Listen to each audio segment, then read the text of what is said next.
10 orang itu sudah ada yang di Mesir, kemudian ada yang di Sudan, ada yang di Turki.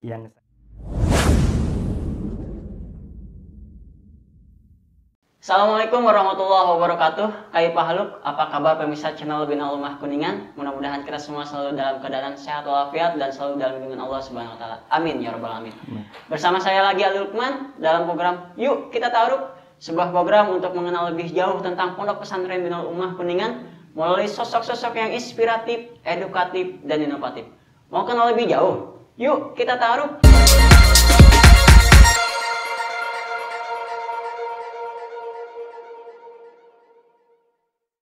Pemirsa, dalam proses pembentukan karakter anak, keluarga, lingkungan, dan lembaga pendidikan merupakan elemen yang tidak bisa terpisahkan. Saat ini saya sedang bersama Bapak Wiarno MPD selaku Wakasek Humas dan selaku guru bimbingan konseling di SMA Bina Ulumah Kuningan. Assalamualaikum, Pak Wir. Waalaikumsalam warahmatullahi. Gimana kabarnya, sehat? Alhamdulillah luar biasa sehat dan tentunya selalu bahagia. Alhamdulillah. Keluarga di rumah sehat? Alhamdulillah sehat, Bapak. Alhamdulillah sehat. Hari ini mohon maaf mengganggu waktunya, kita berbincang sebentar lah. Oh ya, silahkan, santai saja. Santai aja ya. Berbicara tentang BK ini, Pak. Sebenarnya tugas guru BK itu sendiri apa sih, Pak? Soalnya kan gini, ketika ada si A dipanggil sama guru BK, semua teman-temannya tuh seolah-olah memberikan kesan yang sedikit negatif atau bahkan, ayo kamu punya salah apa gitu, bercandanya gitu. Jangankan peserta didik, Pak. Kadang orang tua pun ketika ditelepon atau dipanggil ke sekolah tentang dipanggil sama guru BK, orang tua ini mengatakan kamu salah apa gitu. Betul. Sebenarnya apa sih BK itu?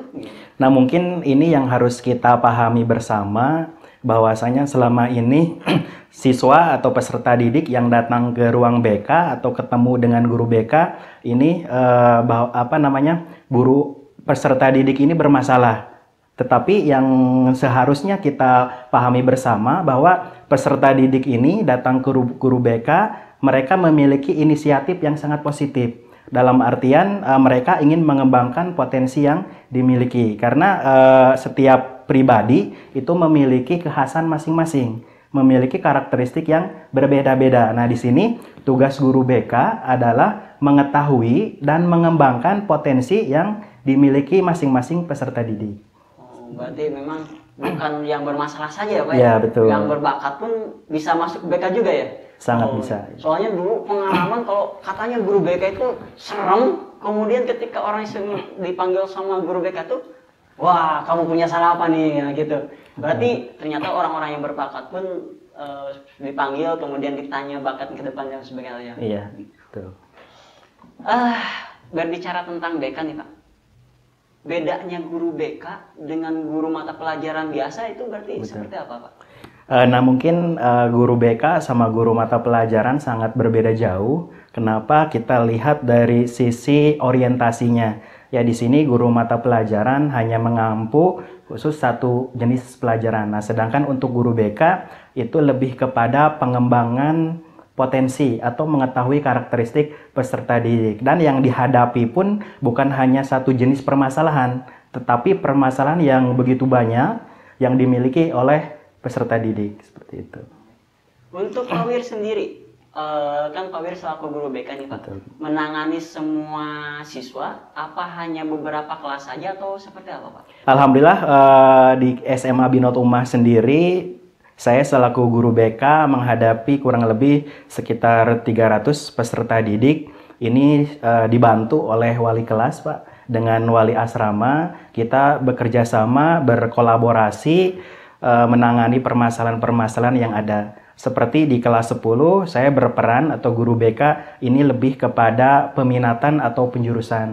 Nah, perlu kita ketahui bersama, di kelas 10 ini ada 2 jurusan, yaitu IPA dan IPS, sehingga ketika peserta didik masuk ke kelas 10 SMA Bina Ulumah, mereka dianalisis kebutuhannya terlebih dahulu, salah satunya dengan angket peminatan, kemudian dengan psikotes. Nah, dari hasil itu semua diketahui bakat mereka di mana, sehingga di kelas 10 ini guru BK berperan dalam penjurusan. Apakah mereka itu masuk ke IPA ataupun ke IPS. Kemudian di kelas 11 ini lebih jauh lagi, ya.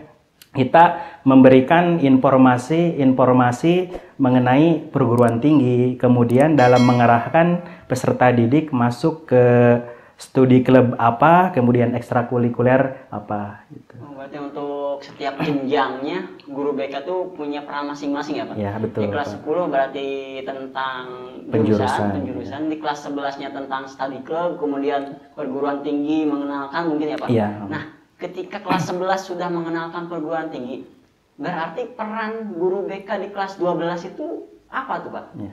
Nah ini sangat berkesinambungan sekali antara kelas 10, kelas 11, kemudian kelas 12. Kenapa? Karena kelas 11 ini sudah mulai diberikan informasi-informasi perguruan tinggi, ya, mulai dari Sabang sampai Merauke seperti itu. Kemudian di kelas 12 lebih kepada jurusan apa yang sesuai untuk mereka pilih. Selain dengan jurusan, itu lebih kepada strategi masuk universitasnya.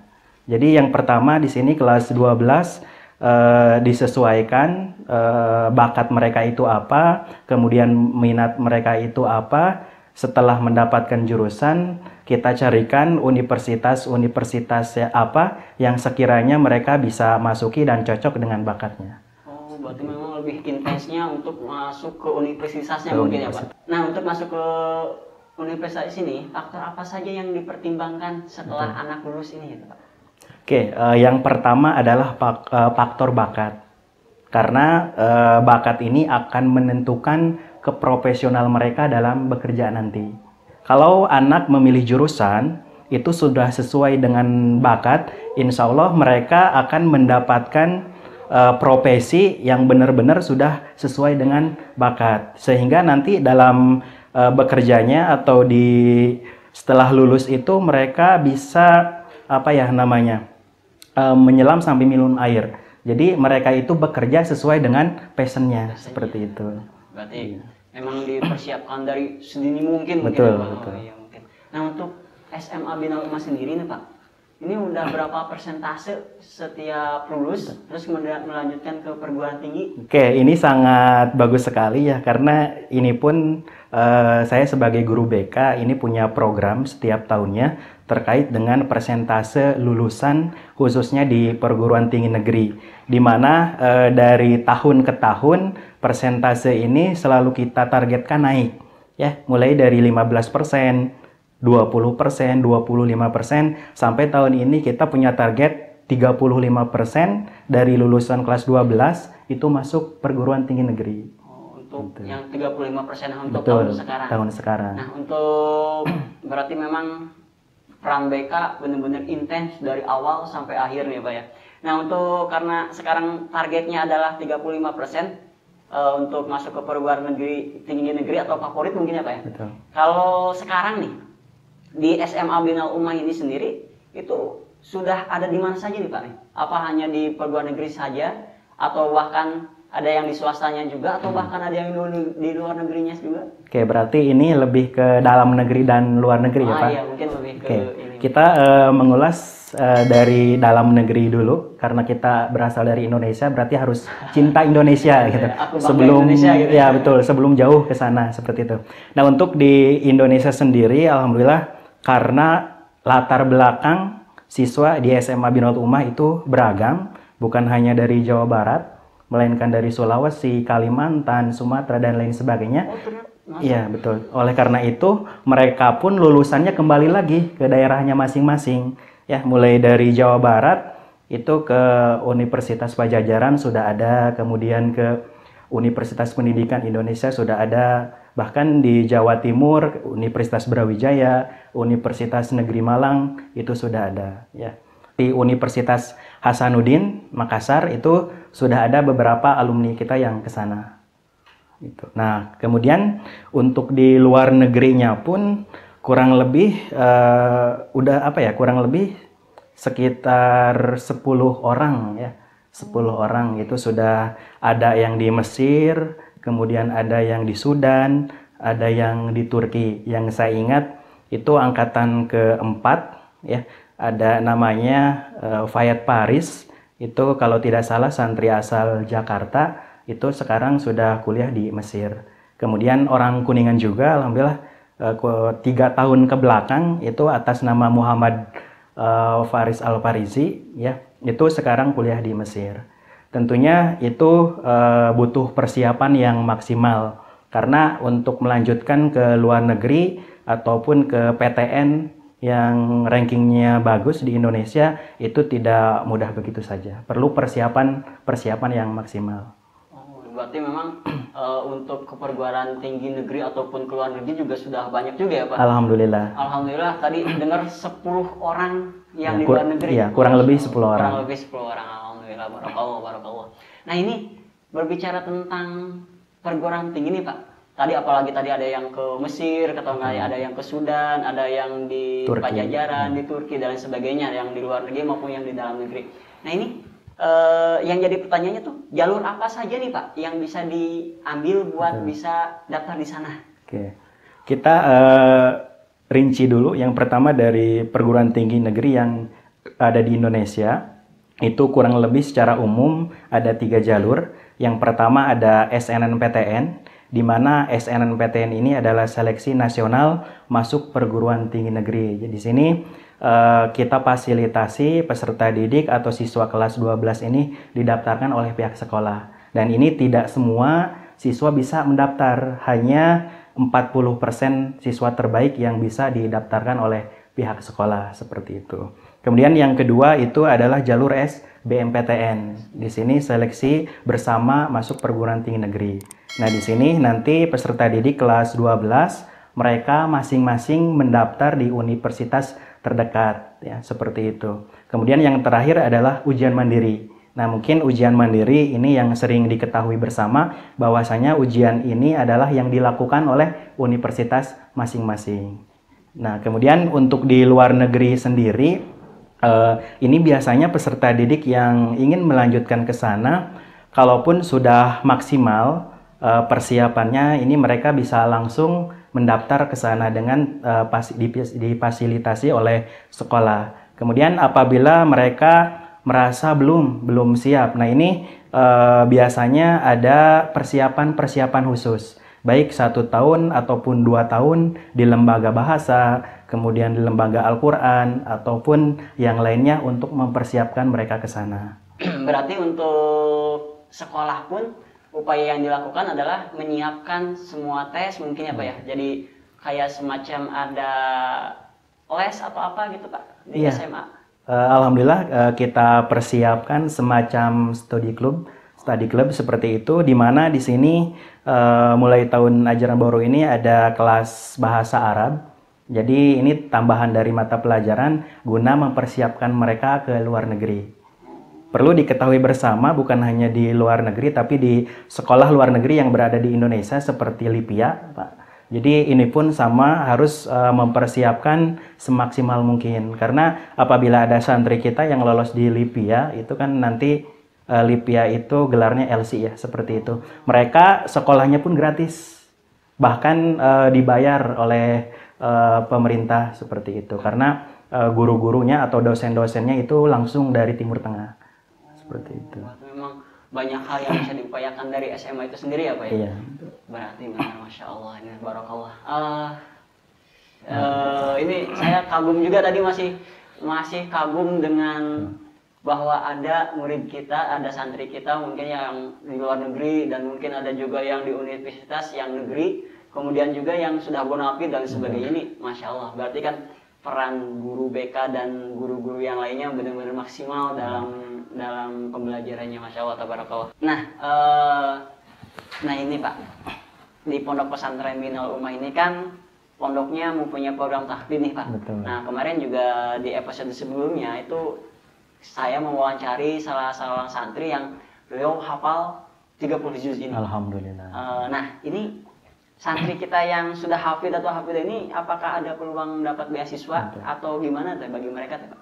Nah ini pertanyaan yang jawabannya sangat luar biasa, karena perlu disampaikan bahwasanya program tahfidz ini sekarang hampir semua universitas swasta di Indonesia memberikan program beasiswa untuk siswa yang sudah menghafal Al-Quran. Ini hampir semua Pak. Nah, untuk untuk negeri sendiri, perguruan tinggi negeri ini terkait dengan prestasi tahfidz ini bisa kita masukkan di seleksi nasional masuk perguruan tinggi negeri SNMPTN.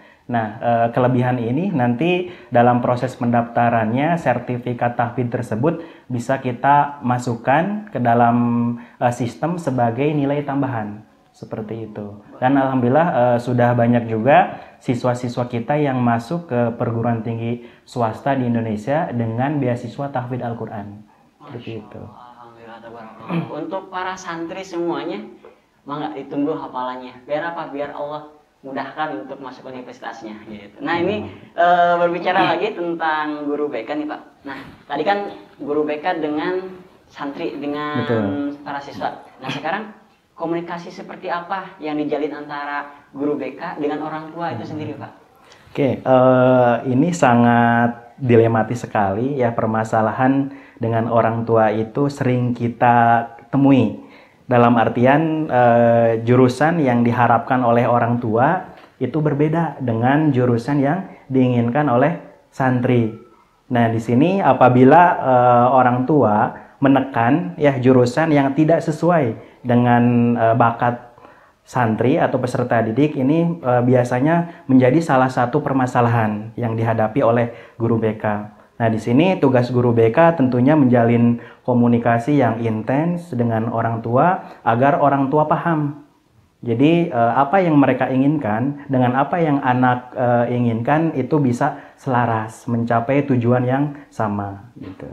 Tapi bagaimana kalau seandainya gini Pak, tadi kayak dilema ini, ketika si anak pengen di A, di kuliah di A dengan ngambil jurusan A, sedangkan orang tua pengennya kamu kuliahnya di sini aja nih, di B, karena fakultasnya bagus, jurusan juga bagus, buat menerusin generasi nanti bapak punya usaha ini, kamu bagusnya di sini. Itu bagaimana peran guru BK nih Pak?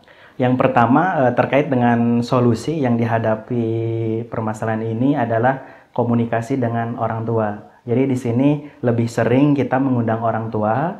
Apabila mereka tidak bisa datang ke sekolah, kita by phone. Komunikasi dengan orang tua, alasan dasar mereka memilih jurusan tersebut agar anaknya bisa masuk tersebut. Alasannya apa? Kemudian kita cari tahu juga alasannya siswa seperti apa. Nah, kita cari benang utamanya ya, benang kusut tersebut kita cari agar benang tersebut bisa menjadi lurus terkait dengan tujuan. Ya, jadi tujuan siswa itu apa, tujuan orang tua apa, ketika ada permasalahan-permasalahan di situ, kita bisa mencairkan, sehingga tidak ada perbedaan antara keinginan orang tua dengan keinginan siswa. Gitu. Masya Allah, ternyata guru BK ini berat juga ya, melihat dengan, apalagi ketika bertemu dengan dilema orang tua keinginan A, sedangkan anaknya keinginannya B, itu dilemanya Masya Allah ternyata. Masya Allah, sehat-sehat selalu ya Pak ya. Terima kasih untuk sama-sama Pak. Mudah-mudahan Pak Wiarno sehat terus. Amin, kemudian amin. juga setiap permasalahan yang dihadapi Allah berikan kemudahan. Amin, amin. Terima kasih Pak. Assalamualaikum warahmatullahi wabarakatuh. Waalaikumsalam warahmatullahi wabarakatuh. Sebelum menentukan pilihan kita untuk masa depan, kita harus tahu dulu posisi kita. Apa kelebihan kita dan apa kekurangan kita. Sehingga kita bisa berada di waktu yang tepat dan di tempat yang tepat. Terima kasih telah menonton program ini. Mudah-mudahan pemirsa bisa mengambil sisi positifnya. Sampai bertemu di episode-episode berikutnya.